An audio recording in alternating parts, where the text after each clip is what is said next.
بسم اللہ الرحمن الرحیم اللہم صلی علی محمد وعلی آل محمد وبارک وسلم رب اشرح لی صدری ویسر لی امری واحلل عقدۃ من لسانی یفقہوا قولی واجعل لی وزیرا من اہلی آمین یا رب العالمین۔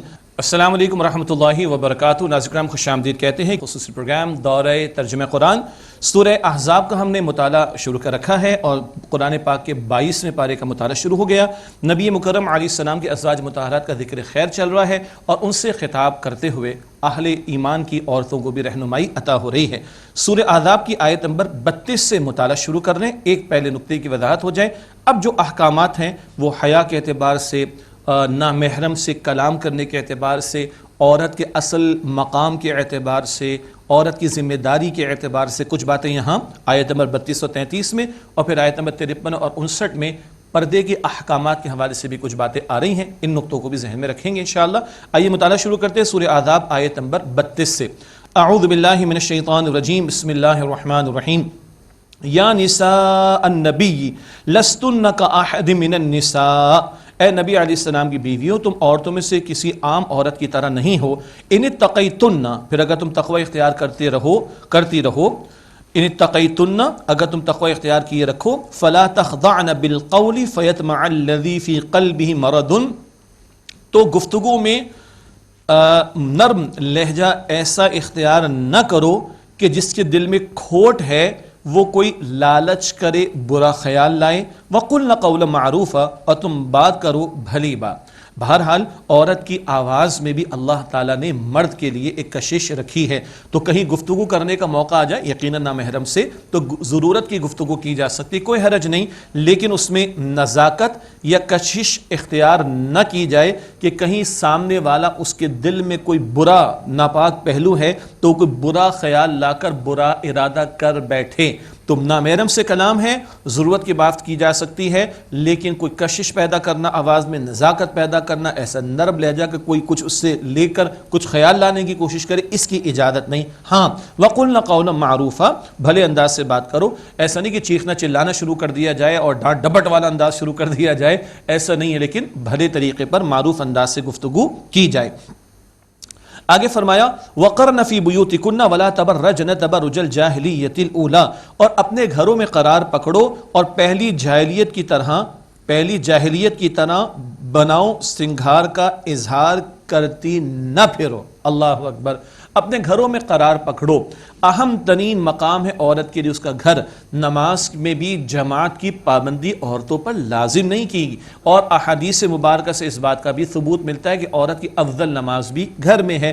ہاں ضرورت ہو، مجبوری ہو، شرعی حاجت ہو، گھر سے عورت باہر جا سکتی ہے، پھر حجاب کے احکامات کا وہ لحاظ رکھے گی، اس کا ذکر بعد میں بھی آئے گا، آیت 53 میں بھی اور آیت نمبر 59 میں بھی انشاءاللہ تعالی۔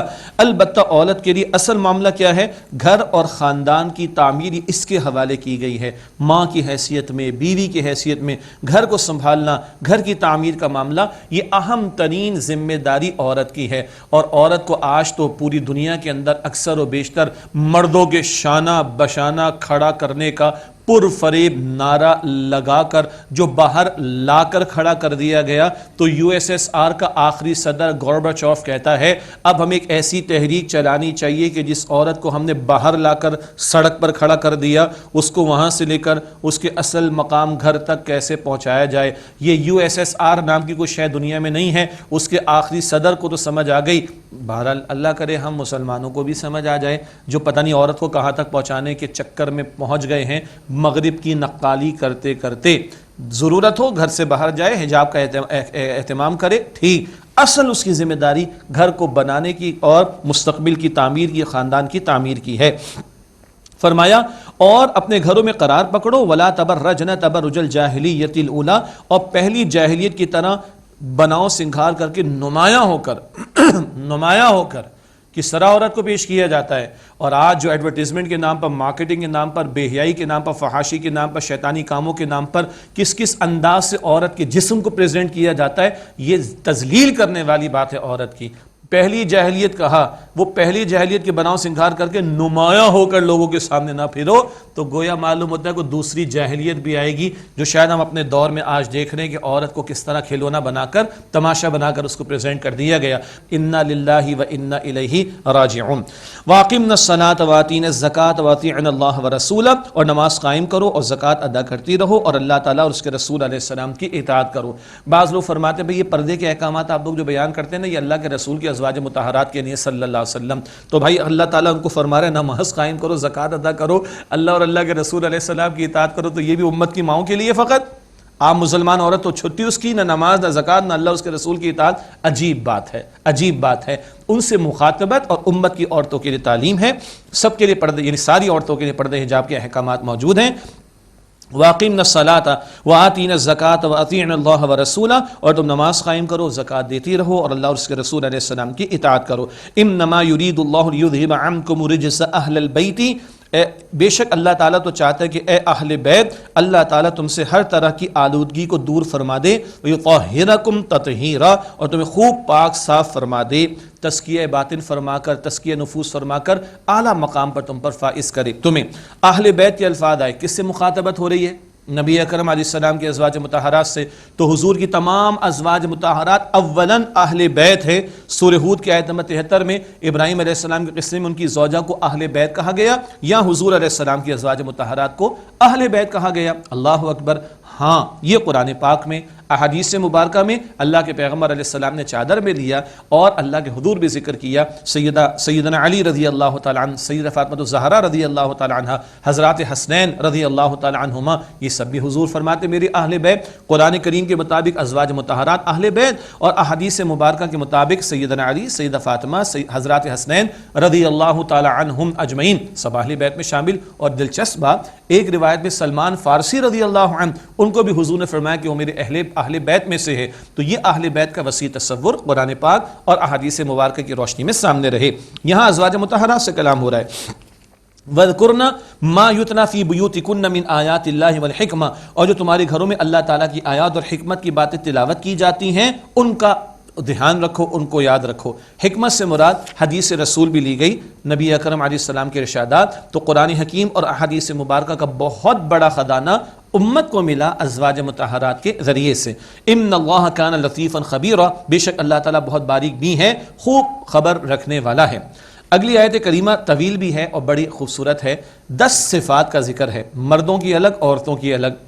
اس سے لگتا ہے کہ تمام مردوں اور مومن عورتوں کا ذکر آ رہا ہے، تو اوپر والی ہدایات بھی ساری عورتوں کے لیے ہیں، ایک بات۔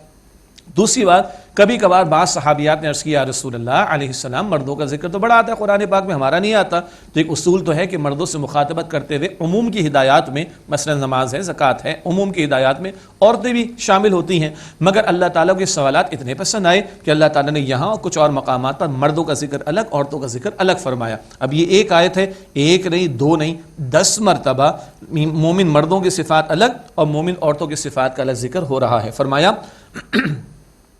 ان المسلمین والمسلمات والمؤمنین والمؤمنات والقانتین والقانتات، بے شک مسلمان مرد اور مسلمان عورتیں، اور مومن مرد اور مومن عورتیں، اور فرما بردار مرد اور فرما بردار عورتیں، والصادقین والصادقات والصابرین والصابرات والخاشعین والخاشعات، اور سچے مرد اور سچی عورتیں، اور صبر کرنے والے مرد اور صبر کرنے والی عورتیں، اور عاجزی اختیار کرنے والے مرد اور عاجزی اختیار کرنے والی عورتیں، والمتصدقین والمتصدقات والصائمین والصائمات، اور صدقہ دینے والے مرد اور صدقہ دینے والی عورتیں، اور روزہ رکھنے والے مرد اور روزہ رکھنے والی عورتیں، والحافظین فروجہم والحافظات والذاکرین اللہ کثیرا والذاکرات، اور اپنی شرمگاہوں کی حفاظت کرنے والے مرد اور حفاظت کرنے والی عورتیں، اور اللہ تعالیٰ کا کثرت سے ذکر کرنے والے مرد اور ذکر کرنے والی عورتیں۔ 10 صفات ہو گئیں، سب کی الگ الگ۔ اعد اللہ لہم مغفرۃ واجرا عظیما، اللہ تعالیٰ نے ہر ایک کے لیے، سب کے لیے اللہ تعالیٰ نے بخشش اور اجر عظیم کو تیار کر رکھا ہے۔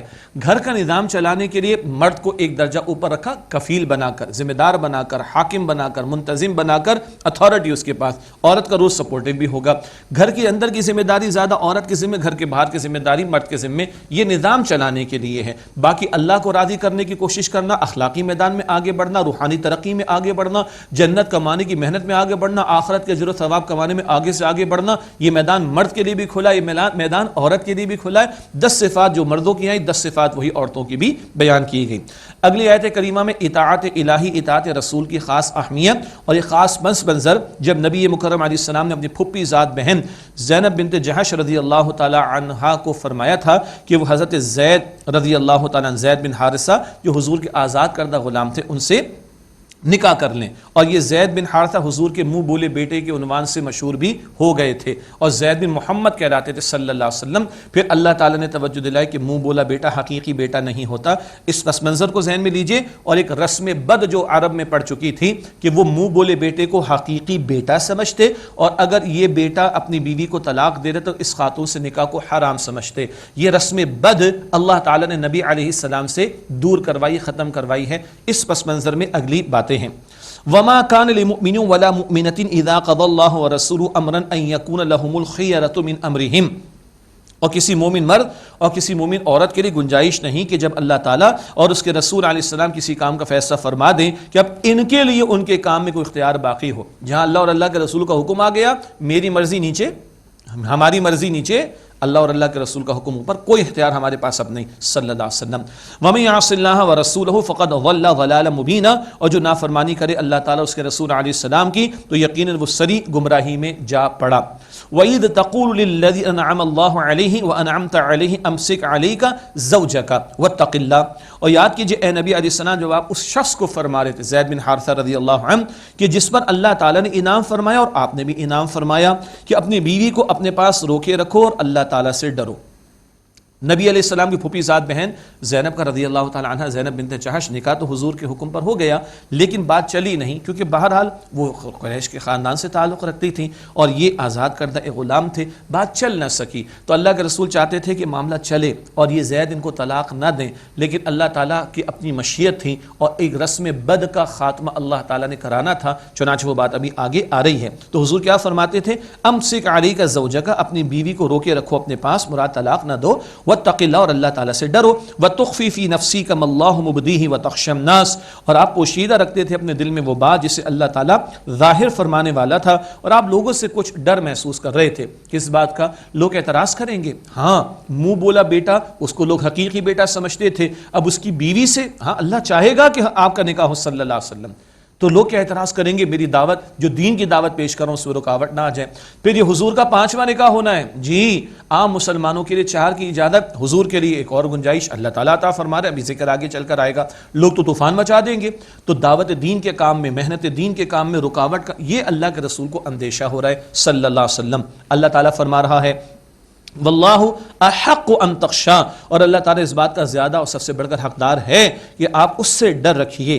فلما قضا زید منہا وطرا زوجناکہا، پھر جب زید نے ان زینب رضی اللہ تعالی عنہا سے اپنی حاجت پوری کر لی، مراد طلاق دے دی، تو ہم نے زوجناکہا، تو ہم نے آپ صلی اللہ علیہ وسلم کے نکاح میں زینب کو دے دیا رضی اللہ تعالی عنہا، زینب بنت جہش، لِكَيْ لَا يَكُونَ عَلَى الْمُؤْمِنِينَ حَرَجٌ فِي أَزْوَاجِ أَدْعِيَائِهِمْ، تاکہ مومنوں پر کوئی تنگی نہ رہے اپنے منہ بولے بیٹوں کی بیویوں سے نکاح کرنے کے بارے میں، اذا قضوا منهن وطرا، جبکہ وہ منہ بولے بیٹے ان بیویوں سے اپنی حاجت پوری کر لیں یعنی طلاق دے دیں، وَكَانَ أَمْرُ اللَّهِ مَفْعُولًا، اور اللہ تعالیٰ کا حکم تو پورا ہو کر رہنے والا تھا۔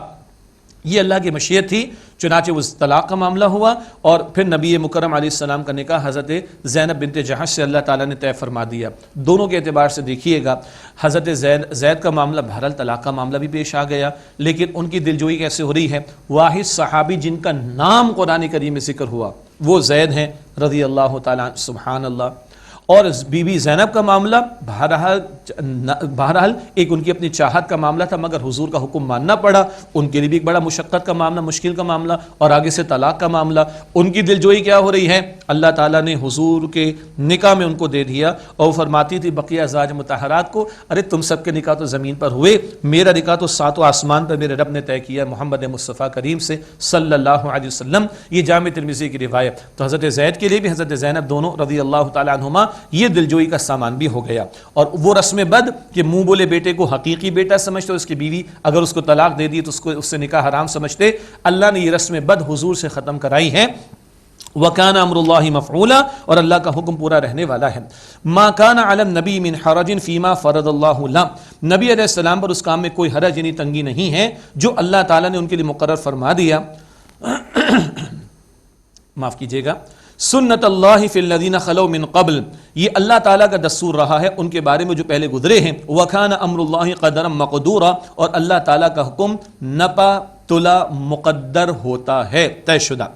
الذین یبلغون رسالات اللہ ویخشونہ ولا یخشون احدا الا اللہ، وہ جو اللہ تعالیٰ کے پیغام پہنچاتے ہیں اور اس اللہ سے ڈرتے ہیں اور اللہ تعالیٰ کے سوا کسی سے نہیں ڈرتے۔ وَكَفَى بِاللَّهِ حَسِيبًا، اور اللہ تعالیٰ کافی حساب لینے کے اعتبار سے۔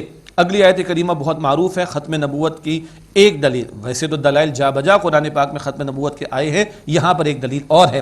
مشہور آیت ہے، ما کان محمد ابا احد من رجالکم ولکن رسول اللہ وخاتم النبیین، محمد مصطفیٰ صلی اللہ علیہ وسلم تم میں سے مردوں میں سے کسی والد نہیں ہیں، ہاں وہ اللہ کے رسول ہیں اور تمام انبیاء پر مہر ہیں۔ خاتم النبیین، انبیاء پر خاتم یعنی مہر ہیں۔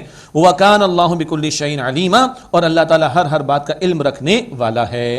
حضور علیہ السلام کی بیٹیاں تو بڑی ہوئیں، اللہ تعالیٰ پر اپنی رحمت نازل فرمائے۔ اللہ کے رسول علیہ السلام کو 3 بیٹے عطا ہوئے، ان کا چھوٹی عمر میں انتقال ہو گیا، اللہ ان پر بھی رحمت نازل فرمائے۔ تو جناب زید رضی اللہ تعالیٰ عنہ جو مشہور ہو گئے تھے زید بن محمد، وضاحت ہو گئی یہ حقیقی بیٹے نہیں ہیں، اور منہ بولا بیٹا حقیقی بیٹا نہیں ہوتا۔ یہ وضاحت بھی یہاں سے ہو رہی کہ آپ مردوں میں سے کسی کے والد نہیں، آپ کے بیٹوں کا چھوٹی عمر میں انتقال ہو گیا تھا، ایک بات۔ دوسری بات، یہ رسم اتنی بری تھی کہ اور کون آ کے اس کی اصلاح کرتا، تو اللہ نے یہ رسم بد ختم کرائی نبی اکرم علیہ الصلوۃ والسلام کے ذریعے سے، کیونکہ آپ خاتم النبیین ہیں، آپ کے بعد کوئی نبی کوئی رسول نہیں آئیں گے، تو آپ صلی اللہ علیہ وسلم کے ذریعے اس رسم کو ختم کرایا گیا۔ باقی ختم نبوت کے دلائل یہاں اور دیگر مقامات پر بھی ہیں۔ ختم نبوت کا معاملہ ہو گیا، کار رسالت باقی ہے، خبر آنا وحی کی وہ بند ہو گیا دروازہ، نبوت ختم، رسالت کا سلسلہ جاری۔ معاف کیجیے گا ناظرین کرام، آپ کی سما خراشی تھوڑی سی ہو رہی ہے، سما خراشی کا مطلب بتا دیتے ہیں، تھوڑا کانوں کے اوپر تھوڑا سا بوجھ آ رہا ہوگا، اس کھانسی کی وجہ سے ہم معذرت چاہتے ہیں آپ سے۔ تو مشکل الفاظ کا بھی ترجمہ کبھی کبھی کرنا ضروری ہو جاتا ہے، آج کل اردو ہم لوگوں کی تھوڑی سی ذرا کمزور ہوتی جا رہی، اس لیے سما خراشی کا ترجمہ کر دیا گیا۔ جی، نبوت ختم، رسالت ہاں پہنچایا جانا، پھیلایا جانا اور کنوے کر دیا جانا، یہ سلسلہ جاری رہے گا قیامت تک، اور قیامت تک رسالت بھی حضور کی جاری صلی اللہ علیہ وسلم، البتہ پہنچانے کی ذمہ داری ہم پر ہے، اور یہ ذکر بار بار قرآن پاک میں آ گیا، آئندہ بھی انشاءاللہ آئے گا۔ وَكَانَ اللَّهُ بِكُلِّ شَيْءٍ عَلِيمًا، اور اللہ تعالیٰ ہر شے کا علم رکھنے والا ہے۔ یا ایھا الذین آمنوا اذکروا اللہ ذکرا کثیرا، اے ایمان والو اللہ کا کثرت سے ذکر کرو، وسبحوہ بکرۃ وعصیلا، اور صبح و شام اللہ تعالیٰ کی تسبیح کرو۔ هو الذی یصلی علیکم وملائکتہ لیخرجکم من الظلمات الی النور، اور وہ اللہ جو تم پر رحمت بھیجتا ہے اور اس کے فرشتے بھی، تاکہ وہ تمہیں اندھیروں سے نور کی طرف نکال لائے۔ سبحان اللہ، اللہ کی رحمت ملے تو ہم گمراہی کے اندھیروں سے ہدایت کی روشنی کی طرف آ جائیں گے۔ اللہ کی رحمت کو متوجہ کرنے کا بہت بڑا ذریعہ قرآن حکیم، اللہ کی رحمت کو متوجہ کرنے کا ایک بہت بڑا ذریعہ درود و سلام کا اہتمام، وہ بات آگے آیت نمبر 56 میں آئے گی انشاءاللہ تعالی، نوٹ کیجئے گا۔ وَكَانَ بِالْمُؤْمِنِينَ رَحِيمًا، اور اللہ تعالیٰ ایمان والوں پر بڑا رحم فرمانے والا ہے۔ تحیتہم یوم یلقونہ السلام وأعد لہم اجرا کریما، ان کی دعا جس دن وہ اس اللہ سے ملاقات کریں گے سلام ہوگی، سلام کے آداب۔ وَأَعَدَّ لَهُمْ أَجْرًا كَرِيمًا، اور اللہ تعالیٰ نے ان کے لیے بڑا عمدہ اجر تیار کر رکھا ہے۔ اس کے بعد اگلی 2 آیات میں نبی مکرم علیہ السلام کی 5 شانیں بیان کی جا رہی ہیں، سب کا تعلق دعوت دین، تبلیغ دین کی ذمہ داری سے ہے۔ یا ایھا النبی انا ارسلناک شاہدا، بے شک اے نبی علیہ السلام، بے شک ہم نے آپ کو گواہی دینے والا بنایا۔ حضور نے امت پر گواہی دی، امت انسانیت پر گواہی دے، یہ بات ہم پڑھ آئے ہیں، البقرہ آیت 143 اور الحج آیت نمبر 78 میں۔ اب ہم نے انسانیت پر گواہی دینی اللہ کے دین کی۔ ومبشرا ونذیرا، اور آپ کو بشارت دینے والا اور اللہ کے عذاب سے ڈرانے والا بنا کر بھیجا۔ اب حضور کی ختم نبوت کے بعد یہ کام امت نے کرنا ہے۔ وداعیا الی اللہ باذنہ، اور اللہ تعالیٰ کے حکم سے اللہ تعالیٰ کی طرف دعوت دینے والا بنایا۔ وسراجا منیرا، اور روشن چراغ بنایا۔ سبحان اللہ، آپ اللہ کے حکم سے اللہ کی طرف دعوت دینے والے ہیں، اور حضور کی 23 برس کی سنت دعوت دین کی سنت ہے، یہ ذمہ داری بھی ہمارے کاندھوں پر۔ سراجا منیرا، روشن چراغ بنایا۔ کبھی سراج سورج کو بھی کہا گیا قرآن پاک میں، اللہ اکبر۔ ایک سورج صبح نکلتا ہے، شام میں غروب ہو جاتا ہے۔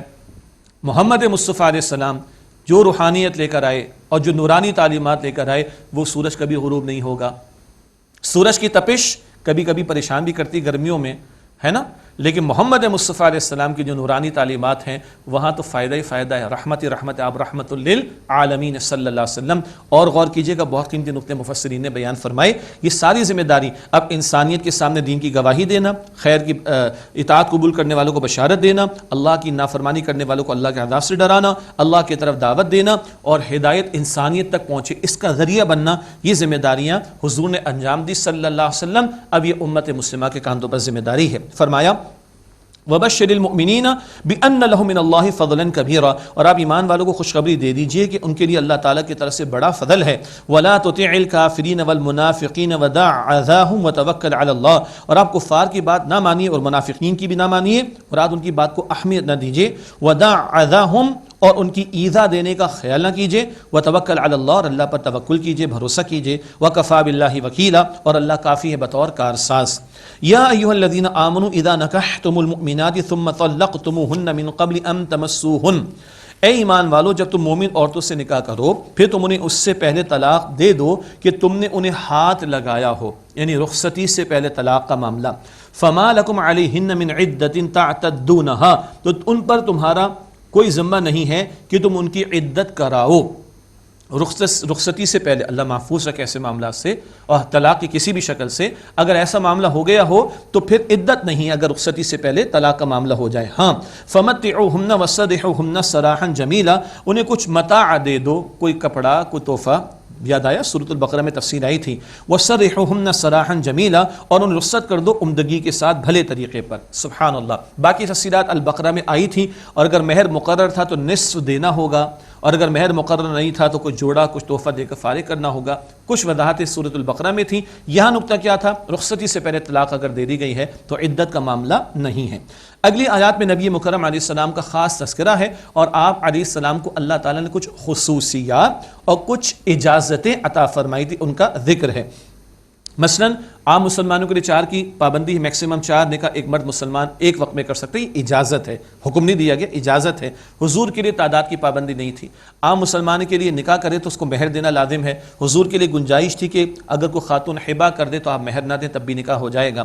عام مسلمان کے لیے مساوات رکھنا لازم ہے، 2 بیویاں ہیں 3 بیویاں، مساوات ظاہری اعتبار سے جو بھی اختیاری معاملات ہوتے ہیں، حضور کے لیے گنجائش تھی کہ آپ پر اس کی پابندی لازم نہیں، گو کہ حضور نے مساوات کا معاملہ اختیار کیا۔